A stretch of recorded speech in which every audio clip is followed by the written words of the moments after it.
আজকে যিনি যোদ্ধা, জুলাই যোদ্ধা বলে, উনি তো জুলাই শ্রম।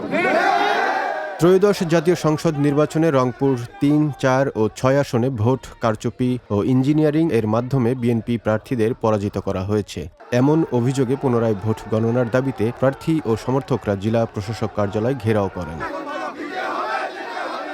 রবিবার দুপুর ১২টা থেকে বিকেল ৩টা পর্যন্ত তারা জেলা প্রশাসকের কার্যালয় ঘেরাও করে রাখেন।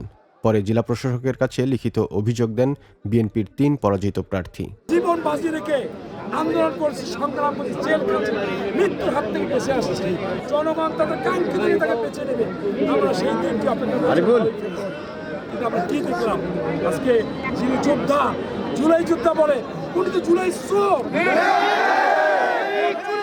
বিএনপি পরাজিত প্রার্থীদের অভিযোগ, ভোট কারচুপি ও ইঞ্জিনিয়ারিংয়ের মাধ্যমে বাংলাদেশ জামাতি ইসলামী এর প্রার্থীদের বিজয় করা হয়েছে। পুনরায় ভোট গণনা না হওয়া পর্যন্ত আন্দোলন চলবে বলেও তারা জানান। জেলা প্রশাসক জানান, অভিযোগগুলো বাংলাদেশ নির্বাচন কমিশনের সচিবালয়ে পাঠানো হয়েছে। নির্দেশনা পেলে সে অনুযায়ী ব্যবস্থা নেওয়া হবে। আমাদের যে নির্বাচন কমিশন, এই নির্বাচন কমিশনের নির্দেশনার প্রেক্ষিতেই আমরা কিন্তু রিটার্নিং অফিসার যারা দায়িত্ব পালন করে থাকি, আমরা নির্দেশনা পেলে আমরা প্রয়োজনীয় কার্যক্রম গ্রহণ করব।